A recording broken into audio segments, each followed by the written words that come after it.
But you know that it is doable because you've implemented lean management in 18 South African hospitals that were described to have been in the worst areas in South Africa. Yeah. So it is possible.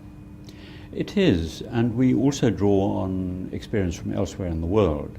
For instance, we're hosting a conference here in Cape Town in September, and a person, Denise Bennett, who works directly for the CEO of the City of Melbourne, is coming to speak, and she tells us that they are applying lean to every aspect of the governance of the City of Melbourne and seeing the impact. Healthcare around the world is heavily into lean. There are old age homes in Sweden that are using lean. National Audit Office in the UK uses lean. In this country, SARS has used lean to great effect. It's just very widely utilized and seen as very effective. That doesn't mean it's a magic wand that you plug in something. It's not a computer program or a piece of equipment that you acquire and then train people and a week later you're working well. It is a management system that requires quite a change of mindset, and with it a very significant change in behavior. Now, we're very interested to ask that when you implemented these in these 18 hospitals, you said that these principles were actually pioneered by Toyota. Yeah. So one of the headlines that I read was, what does car manufacturing and hospital beds have in common? Quite a lot more than you'd think. Can you explain those principles and where they started? Well, the one thing we try to get across and say, if you forget everything else that we tell you in these workshops and in the coaching, as a manager, in the context of purpose, go see. Go and witness for yourself the actual processes that are delivering value. So if it was Toyota, it might be a paint shop. In a hospital, it might be the way the pharmacy operates to issue medicines to people who've been to the clinic that day. So go see, ask lots of questions with a genuine sense of curiosity, not, oh, why the hell are you doing it this way, or I get so angry, and why are you doing it like this? But really trying to understand what we call the current condition. And finally, work respectfully with your people. And what Toyota, and I'm quoting really the outgoing chairman of Toyota globally, what he means by respect your people is work with your people with an expectation that they can do it. That even though they're failing at the moment, it's with problem solving and putting our heads together and understanding the current condition and where the obstacles are, we will find countermeasures, not solutions, countermeasures, and we'll move forward. Then we'll run into a new obstacle. We'll find countermeasures for that.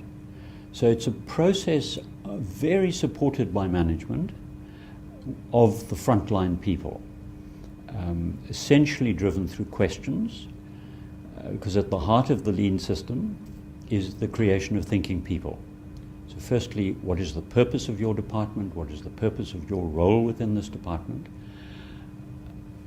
Create a person to become thoughtful about, oh, yes, I now understand the role that I have within my department. And then we'll ask, how do you currently organize yourselves? What are the sequence of events? Where do the delays happen? It's all driven by questions.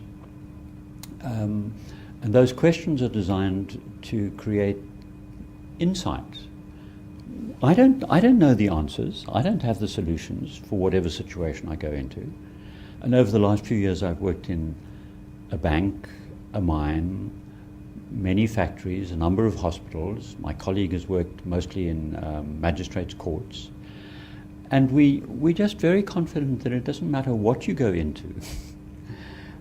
This basic approach of asking questions, connecting people to purpose, asking them how they organize themselves to achieve that purpose and where the problems are, inevitably result in insights that can improve things.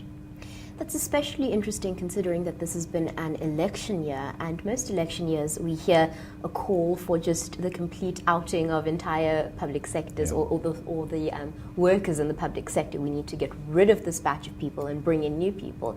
But Lean doesn't really believe that that's the solution.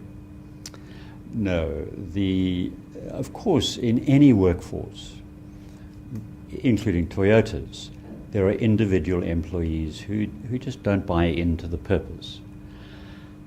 But quite often, the people within a dysfunctional system, for whatever reason, become demotivated and feel that they can't change anything, and they simply clock in and clock out every day, and life is miserable.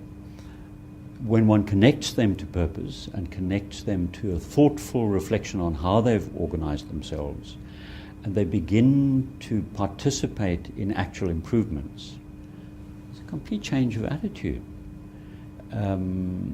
So it's invariably just wonderful to see the effect on the people in the system, let alone the customers of the system.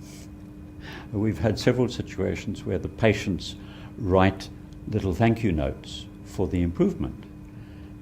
And very often the financial effect is beneficial as well, because we remove overtime, or we can reallocate short skills from one area to another.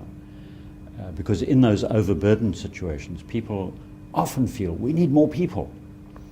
But once one's taken waste out of the system, sometimes you're overstaffed, and you can reallocate those people somewhere else. The last thing you want to do is retrench people, because then they're going to say, I understand how the system works. You ask me questions, I make improvements, then I lose my job. I'm not going to play that game. Well, obviously we can't do that.